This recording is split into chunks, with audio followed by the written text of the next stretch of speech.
अब सुनिएगा, क्लास 11 में आप पढ़ेंगे जो आपका 10 में खाली फॉर्मूला है कि स्पीड ऑफ, अभी हम लोग लॉन्गिट्यूडनल वेव का पढ़ लिए थे स्पीड पहला क्लास में, उसका हम लोग स्पीड का फॉर्मूला पढ़े थे, ठीक है ना, root gamma into pressure by density, gamma को एज ए ट्रीट करे थे टेम्परेचर। अब हम लोग स्पीड ऑफ ट्रांसवर्स वेव, आप लोग को याद होगा हम आप लोग को बोले थे कि साउंड वेव और लाइट वेव में क्या अंतर है। Light wave are not mechanical wave, जबकि sound wave are mechanical wave. Mechanical wave को इलास्टिक वेव भी बोलते हैं। मैकेनिकल वेव वो वेव होता है जिसमें वो मीडियम का जरूरत हो, इसलिए साउंड वेव को मीडियम का जरूरत होता है। मीडियम मतलब सॉलिड, लिक्विड, गैस, जबकि light wave non mechanical wave है, मतलब इसको मीडियम का जरूरत नहीं है। मीडियम का जरूरत नहीं है यानी ये वैक्यूम में ट्रेवल कर सकता है, जबकि साउंड वैक्यूम में ट्रेवल नहीं करता।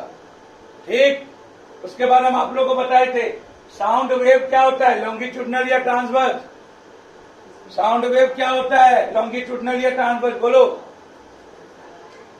हम आप लोगों को बताए थे साउंड वेव होता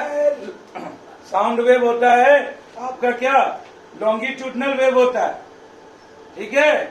लॉन्गिट्यूडनल वेव का मतलब क्या होता है कि अगर कोई साउंड इस डायरेक्शन में प्रोपोगेट कर रहा है और ये साउंड को क्या चाहिए, मीडियम, और साउंड का प्रोपोगेशन का डायरेक्शन इधर है, प्रोपोगेशन मतलब ट्रैवल, साउंड का प्रोपोगेशन का डायरेक्शन इधर है, और मीडियम में जो पार्टिकल है उसका वो क्या करता है, आगे को ढकेलता है, वापस आ जाता है ना, तो वापस आ गया, ठीक है, ऐसे ही फिर वो आगे को ढकेलता है, फिर वापस आ जाता है, इसी तरह प्रोपोगेट करता है। मतलब आपका स्कूल में घंटी बजता है तो आपको कैसे सुनाई देता है, तो चूंकि आपका घंटी से आपका क्लास के रूम में एयर का पार्टिकल होता है, एक एयर का पार्टिकल, एयर मीडियम हो गया, उसका पार्टिकल आगे वाला नेबर पार्टिकल को ढकेलता है ना, ढकेलता है, पुश करता है, फिर वो आगे को ढकेलता है, फिर वो अपना पोजीशन रिटेन कर लेता है पार्टिकल, ठीक है, इस तरह से आपको ताने पहुंचता है। तो वही सेम कहानी है। तो आपका पार्टिकल का डायरेक्शन किधर हो गया, पार्टिकल का वाइब्रेशन का डायरेक्शन, वाइब्रेशन ऑफ पार्टिकल किधर हो गया, वो भी इधर, आपका साउंड का भी डायरेक्शन इधर, यानी साउंड और वाइब्रेशन ऑफ पार्टिकल अगर एक दूसरे का पैरेलल हो, या इसी को बोलते हैं along the direction of sound of propagation of sound हो, पार्टिकल का vibration along the direction of propagation of sound हो, या फिर पैरेलल हो। पैरेलल क्यों बोल रहे हैं, क्योंकि इसका कुछ न कुछ रीजन है, ठीक है, तो उसको हम लोग क्या बोलते हैं, लॉन्गिट्यूडनल वेव। क्या बोलते हैं, लॉन्गिट्यूडनल वेव। तो साउंड वेव में मीडियम का जरूरत है, इसलिए इसमें ये लॉन्गिट्यूडनल वेव होगा। जबकि ट्रांसवर्स वेव क्या होता है, देखो इधर, ट्रांसवर्स वेव देखो, वेव ऐसे जा रहा है, तो वेव ऐसे जा रहा है, तो तुम ही बताओ, ये आपका हम मीन पोजीशन ले लिए हैं एमपी, तो पार्टिकल इतना जा रहा है ऊपर, फिर इतना नीचे, फिर इतना ऊपर, इतना नीचे, और वेव का डायरेक्शन इधर है, वेव का डायरेक्शन इधर है, तो वेव का डायरेक्शन इधर हो गया, वेव का प्रोपोगेशन साउंड वेव का, और पार्टिकल ऊपर जा रहा है, यानी यहाँ पर क्या हो रहा है, परपेंडिकुलर हो रहा है। तो अगर परपेंडिकुलर हो गया, vibration of sound, vibration of particle are perpendicular to the direction of propagation of sound, तो उसको बोलेंगे ट्रांसवर्स वेव, ठीक है ना। टी बनना, ट्रांसवर्स मतलब टी, देखो टी बन रहा है ना, परपेंडिकुलर मतलब टी है ना, तो टी मतलब परपेंडिकुलर, तो परपेंडिकुलर हो तो ट्रांसवर्स वेव, और एल मतलब लॉन्गिट्यूडनल वेव, तो पैरेलल होगा, पैरेलल या लॉन्ग, पैरेलल कोई पास बुला लो तो क्या हो गया, लॉन्ग हो गया, एक दूसरे के ऊपर चढ़ गया, है ना,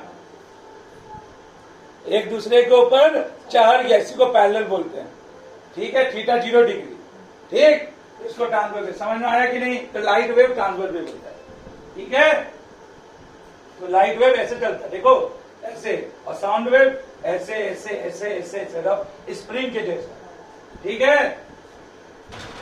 तो आइए अब हम लोग जानते हैं कि ट्रांसवर्स वेव जो लाइट वेव होता है, लाइट वेव कोई लाइट है ना, उसमें स्पीड क्या होगा,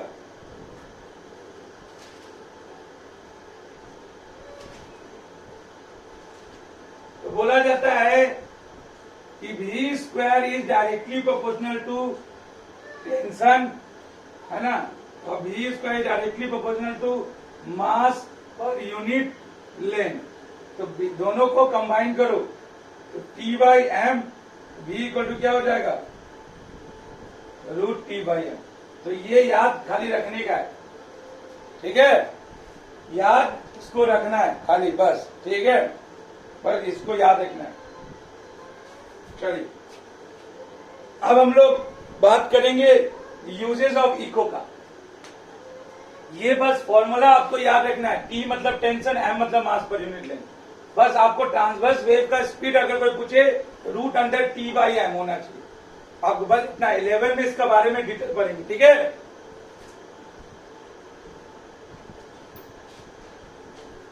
और लॉन्गिट्यूडनल का क्या होता है स्पीड, √गामा, गामा है ना, gamma into pressure by density, ये होता है लॉन्गिट्यूडनल वेव का।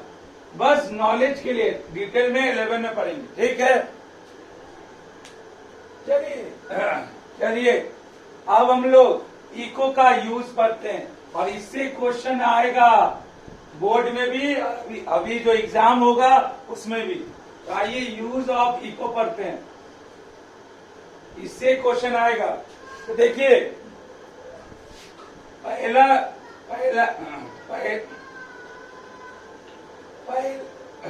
पहला ही यूज है sound ringing and echo tape. हाँ, गर्म पानी कर दो। बाय अल्ट्रासोनिक वेव, ठीक है, अल्ट्रासोनिक वेव से sound ringing and echo tape, इसका यूज है। अब क्या है अल्ट्रासोनिक वेव, ध्यान दीजिएगा।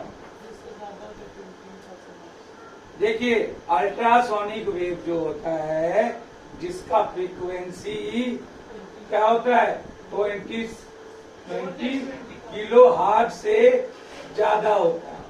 सोनिक वेव हम लोग सुनते हैं, हम लोग का कान का फ्रीक्वेंसी को सोनिक वेव बोलते हैं। इसमें 20 to 20 किलो हर्ट्ज होता है, क्या होता है फ्रीक्वेंसी। और इससे नीचे होता है इंफ्रासोनिक, इंफ्रासोनिक का लेस देन 20 हर्ट्ज होता है फ्रीक्वेंसी।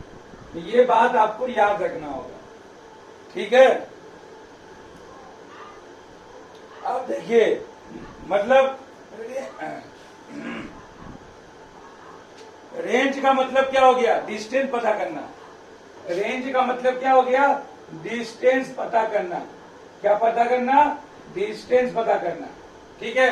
तो इको का जो यूज है वो साउंड रेंजिंग, मतलब साउंड वेव से डिस्टेंस पता करिए या फिर डेप्थ पता करिए, है ना, इको का ये यूज है। और ये यूज ही आपका चमगादड़, बैर, डॉल्फिन मछली सबसे क्वेश्चन आएगा पक्का। तो आइए हम लोग देखते हैं, मतलब हम लोग ऑब्स्टेकल कितना दूरी पे है उसका डिस्टेंस पता करेंगे इको का मदद से, है ना। उसी को बोलते हैं साउंड रेंजिंग। रेंजिंग मतलब रेंज पता करना, रेंज मतलब डिस्टेंस पता करना।